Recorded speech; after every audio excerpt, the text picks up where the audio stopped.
Social fear killer, the one skill for unshakable confidence. I'm Mario Leone. Welcome to the Voices of Victory. Welcome to this particular episode. We're going to have a good time today. The first question I have for you is, what if confidence isn't something you actually build? What if confidence is something after you act? Because action creates evidence. And most people think that they need to feel confidence before they actually speak up, or before they start a conversation, or walk into a room full of strangers. I got news for you. That's backwards. The people who look confident aren't fearless. That's not what it's about. They've trained their brain to stop treating social situations like it's some kind of danger. And there's one simple skill that does it better than almost anything else. I call it dip your toe therapy. It comes from dip your toe therapy, believe it or not. Here's where it starts. Here's the problem.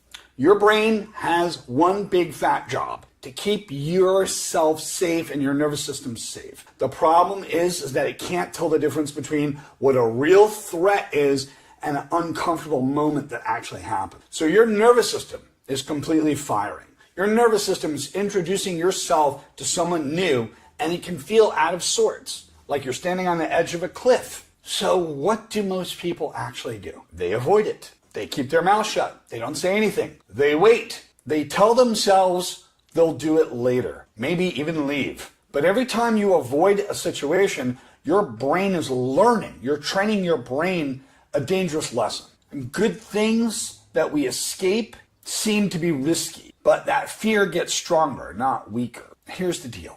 Let's talk about it. Here's what psychology has actually found. Your fear gets smaller when you experience something and survive it. Not when you think about it. Not when you watch a video about it. Not when you prepare for it. When you actually do it. When you take action. This is a small bit of exposure. But most people get exposure all wrong. They don't dip their toe. They think they have to jump into the deep end of the pool. And that's why they actually fail. Instead, dip your toe. Dip your toe. Small. Easy. Just up to the ankles. Almost too easy. If talking to strangers absolutely scares you, don't try to give them a 2-hour speech. Just ask them one little question. Tomorrow, you could ask someone where they bought their coffee from. The next day, you can make a small comment. You could ask somebody for the time. It's the tiny wins. The tiny dip your toes.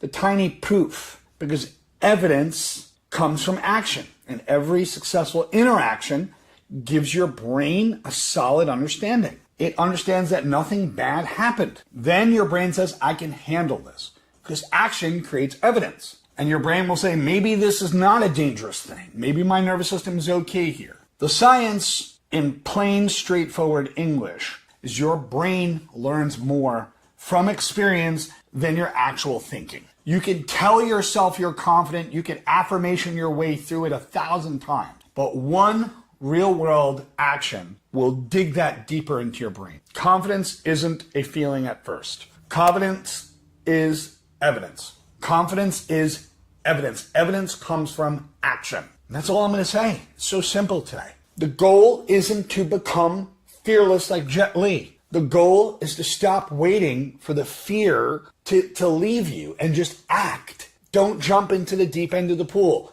Dip your toe. Dip your toe. Because confidence grows one little step at a time. And those little tiny steps, they change your brain, changes your entire life. If you have any questions, and if you've had experiences with this, comment. Tell me your story below. Feel free to let me know. Let me know in the comments of an experience that you've actually had. Take care. See you on the next episode. I'm Mario Leone, Voices of Victory. Don't forget to check out my podcast and Roku channel for the Voices of Victory podcast show. Take care.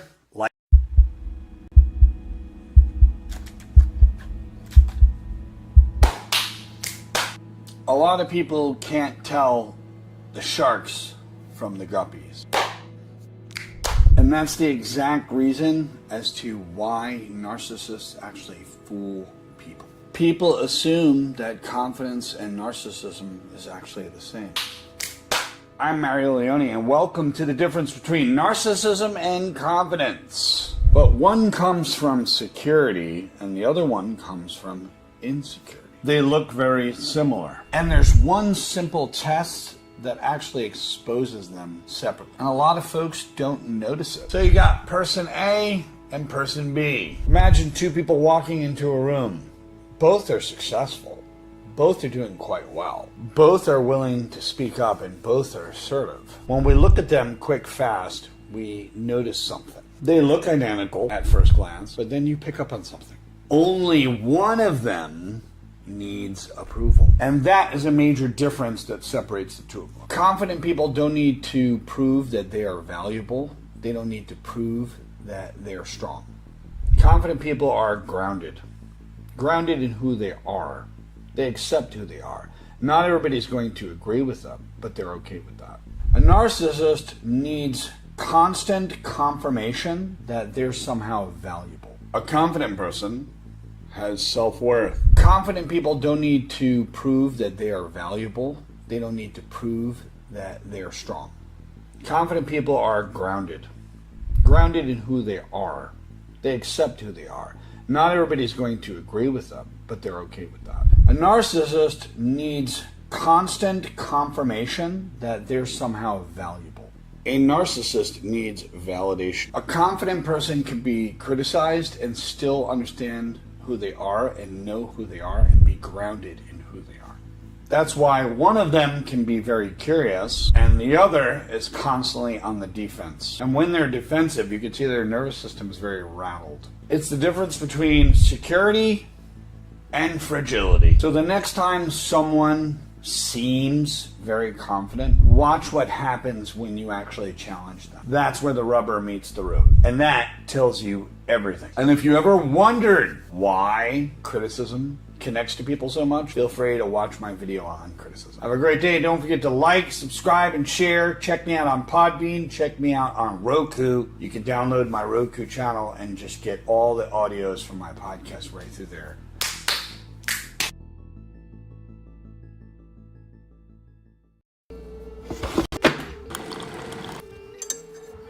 I think it's important for you to know this.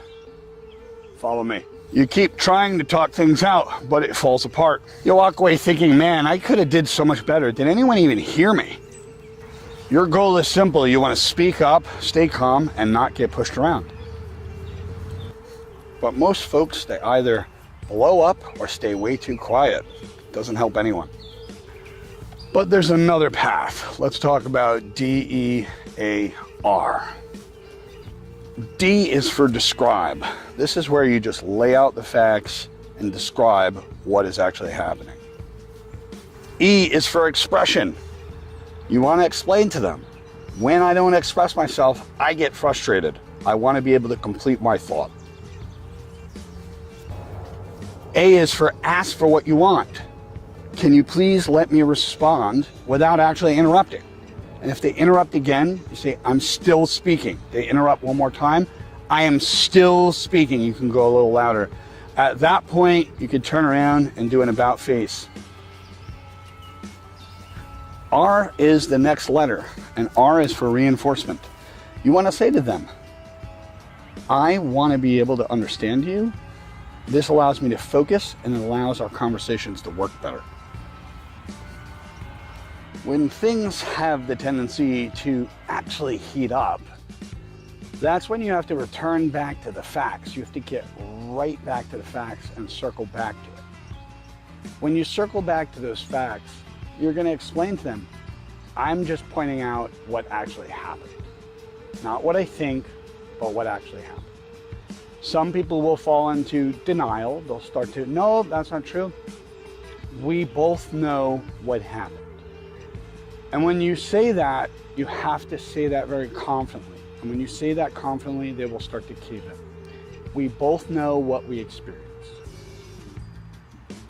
You have to have a walk-away point. And the walk-away point is crucial. It's a point in your mind when you're done speaking and it's time to exit the conversation.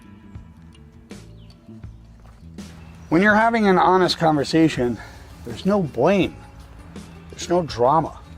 It's all about maintaining honesty between you and the other person. That being said, you have to have that walk-away point in your mind as to when you're going to walk away. I'm Mario Leone, and this is the Voices of Victory channel. Don't forget to like, subscribe, and I'll talk to you later.